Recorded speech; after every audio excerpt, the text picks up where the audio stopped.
Catus Maximus here, this time with another Vevor product. This is their 5-piece SDS concrete hole saw set.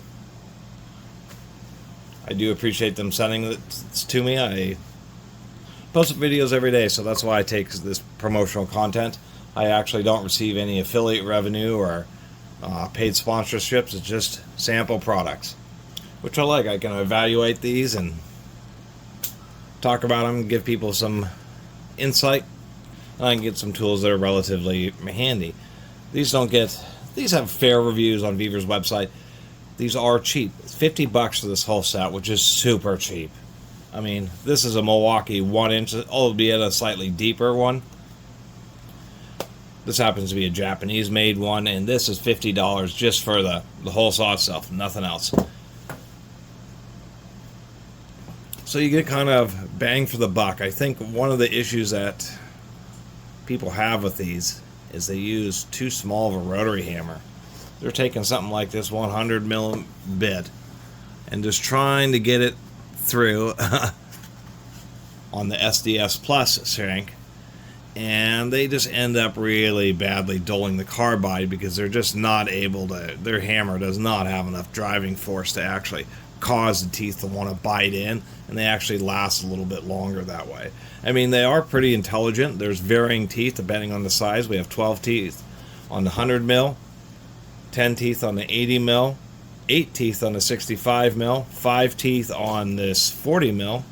I think that's what this is. Yep, 40 millimeter, and 4 teeth on the 30 millimeter. So these are going to be relatively common sizes, even though they're in metric. These are going to be common electrical, water lines, drain lines, and then this would be for like vacuum cleaner and that type of stuff.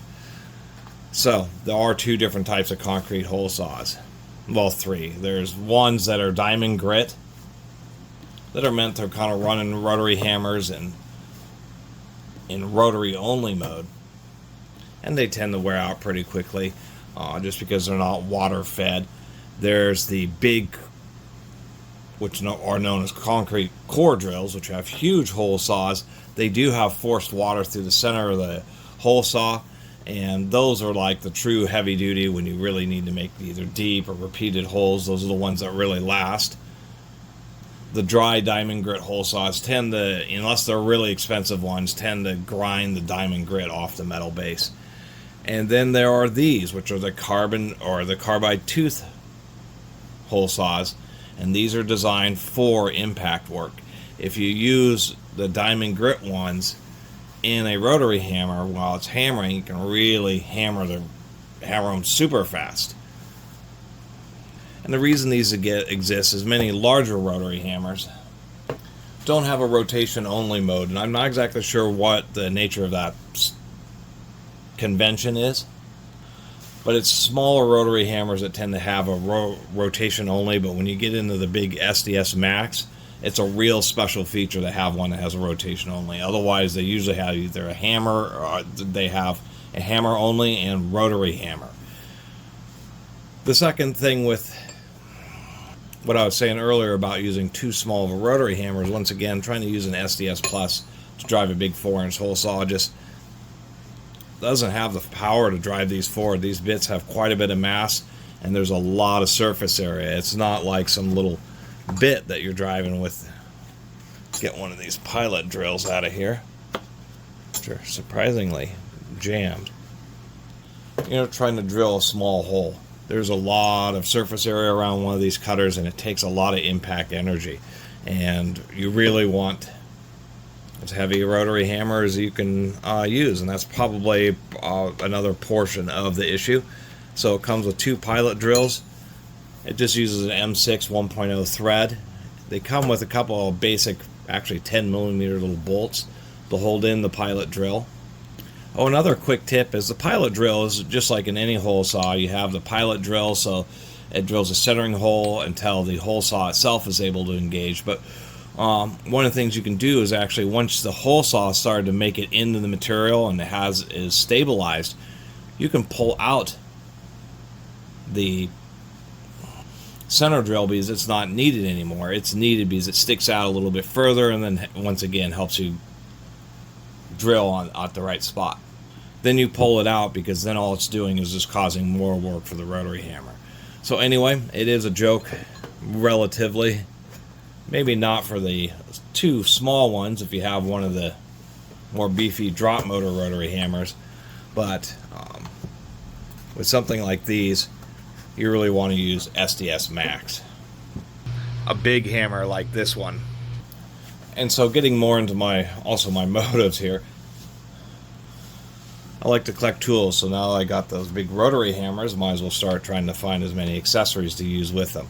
So one of the other the threads that these thread on with are relatively loose fitting so they don't get jammed, but inevitably because it's a rotary hammer and you're hammering through concrete, they do get jammed up. They do provide a hole, which actually happens to be 10 millimeter. Happens to be just the right size to use the SDS Plus bit as a leverage tool.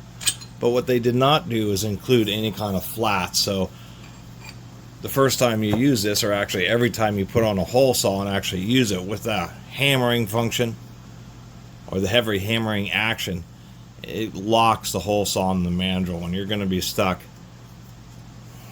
either leaving it in the rotary hammer and trying to knock it loose or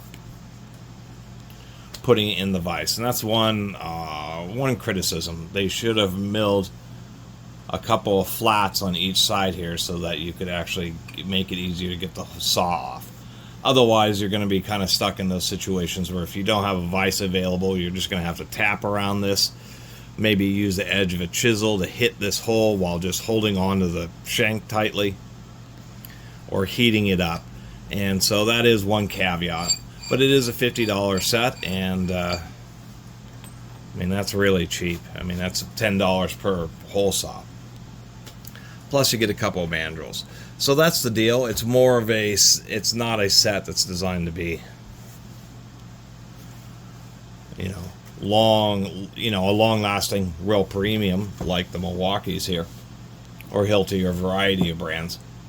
It's just a shallow set for kind of a few do-it-yourself projects.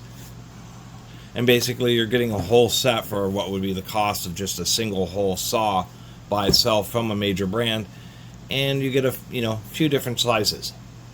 And if you use a bigger hammer that actually allows it to get more bite, you'll get a little bit more life out of the teeth. Now the carbide teeth, of course, are quite a bit smaller than they are in a pro grade, but it's just a really, once again, a pretty surprising price, and comes in one of these kind of interesting aluminized cases. They had it all wrapped in this kind of closed cell foam, and this is something where they should have just had a plastic blow mold case. That would have made a lot more sense. I think generally speaking it's an okay set. I mean, it really is for that price. And the real takeaways from it is, unless you're using a couple of the smaller bits, you're going to want a big SDS Max hammer. You can try using these in an SDS Plus, but you're just not going to get anywhere, and it's basically going to tickle and round over the teeth rather than drive, once again, allowing them to get a strong bite. Oh, and one last little tip about these is, since they are shallow, you can actually drill deep holes. You can go a foot deep. The problem, what you have to do is obviously drill until it bottoms out, pull the hole saw back out, and you're going to have to use a chisel to knock some of that center portion of material away.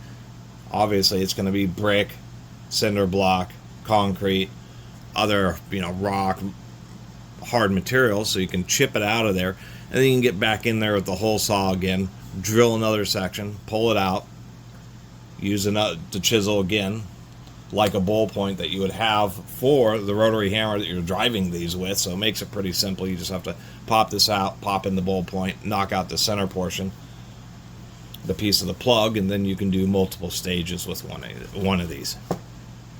But I've always kind of liked the idea of these kind of tools being cheap, because you know what they are. You know that they're a set that just needs to earn its $50. It doesn't have to earn $500 for a big heavy duty pro grade set. And so there's certainly a place for these. It's just sometimes expectations, I think, are a little bit high for products like this. One thing that seems odd, once again, is this kind of case. Like, I'll just put it in a plastic case. This seems a little bit overkill. Anyway, really appreciate everybody who's been watching. See you next time.